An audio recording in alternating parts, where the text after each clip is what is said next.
نحمده ونصلي على رسوله الكريم.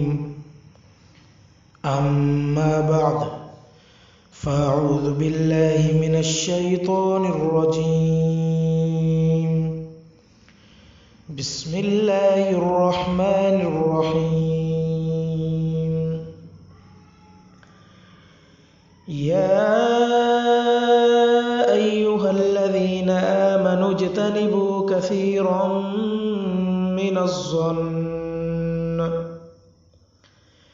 إن بعض الظن إثم ولا تجسسوا ولا يغتب بعضكم بعضا أيحب أحدكم أن يأكل لحم أخيه ميتا فكرهتموه واتقوا الله إن الله تواب رحيم. صدق اللہ العظیم. اے ایمان والو، تم بہت زیادہ گمان کرنے سے بچو. بے شک بعض گمان گناہ ہوتے ہیں. اور جاسوسی نہ کرو، اور تم میں سے بعض کی غیبت نہ کرے. کیا تم میں سے کوئی اس بات کو پسند کرتا ہے کہ اپنے مردہ بھائی کا گوشت کھائے؟ یقیناً تم اسے ناپسند کرتے ہو. اور اللہ سے ڈرو، بے شک اللہ توبہ قبول کرنے والے ہیں اور رحم کرنے والے ہیں. قرآن پاک کی اس آیت مبارکہ میں اللہ رب العزت نے 2 حکم دیے ہیں. نمبر 1، بدگمانی نہ کرو. نمبر 2، کسی کی غیبت نہ کرو. اور اسی طرح تیسرا حکم بھی ہے کہ کسی کی جاسوسی نہ کرو. ان میں سے غیبت کے متعلق آج انشاءاللہ کچھ گفتگو ہوگی.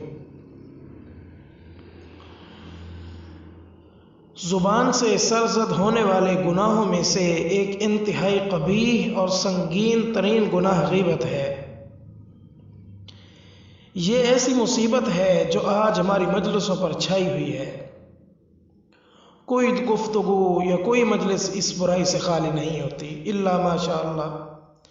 جو اللہ کے نیک لوگ ہیں ان کی گفتگو یا ان کی مجالس ان باتوں سے خالی ہوتی ہے.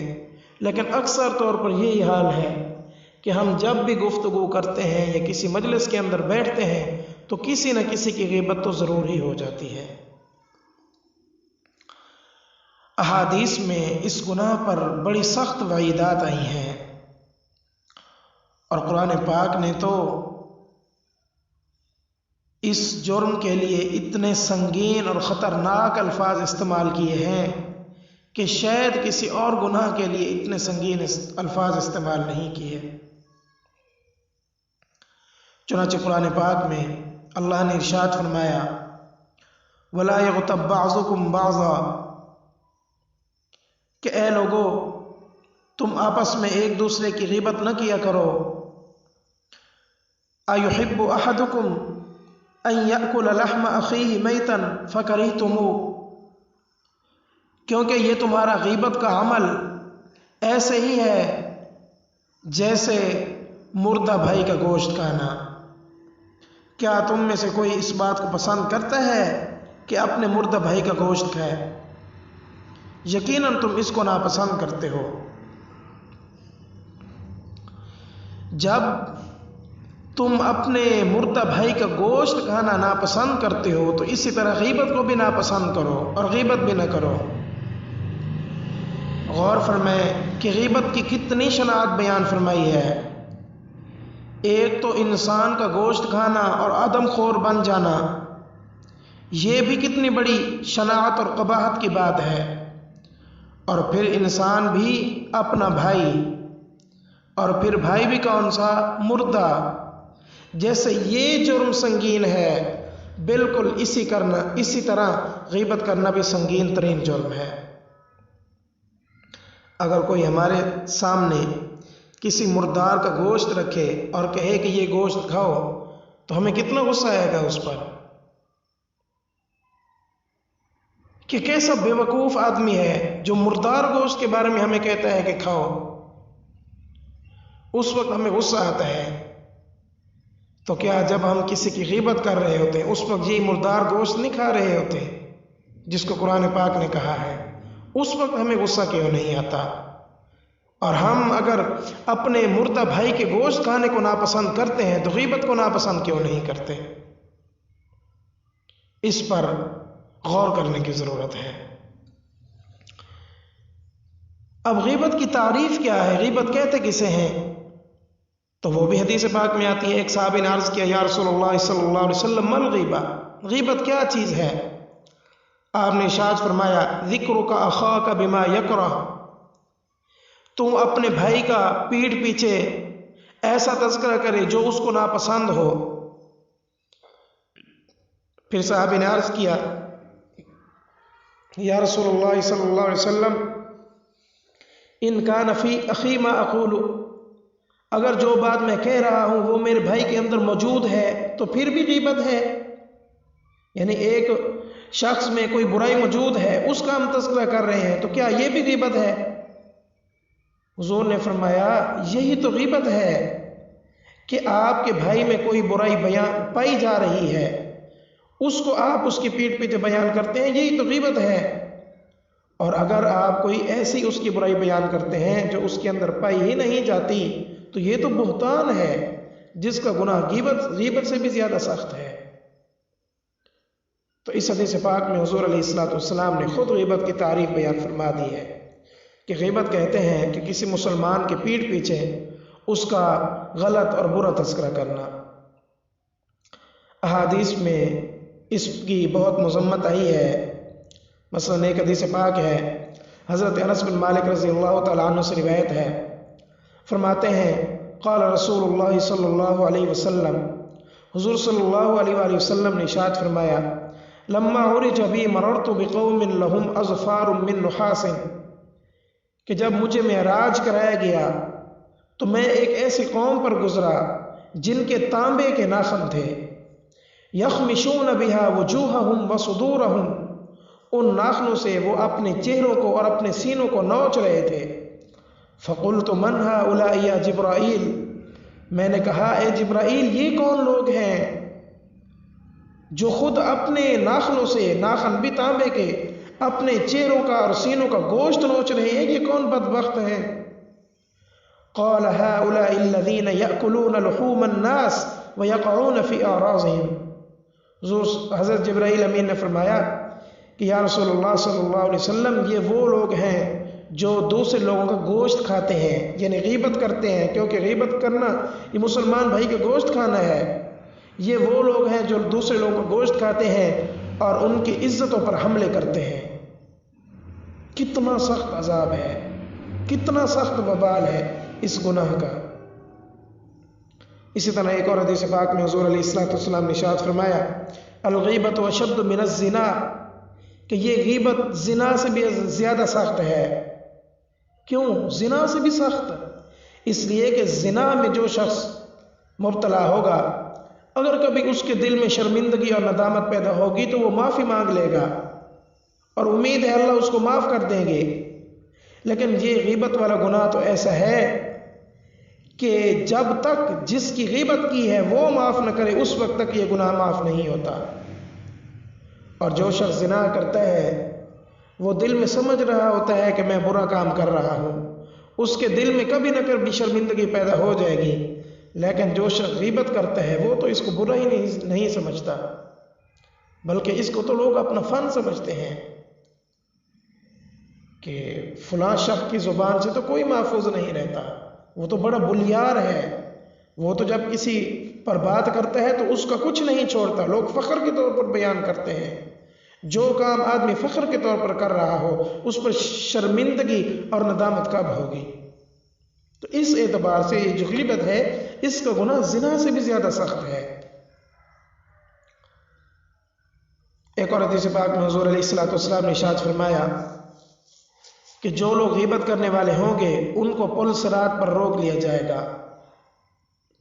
بظاہر تو انہوں نے بڑے بڑے اچھے اچھے عمل کیے ہوں گے، نمازیں پڑھی ہوں گی، روزے رکھے ہوں گے، حج کیے ہوں گے، قرآن پاک کی تلاوت کی ہوں گی، بڑے اچھے اچھے اعمال ہوں گے، لیکن ان کو پل صراط پر روک لیا جائے گا۔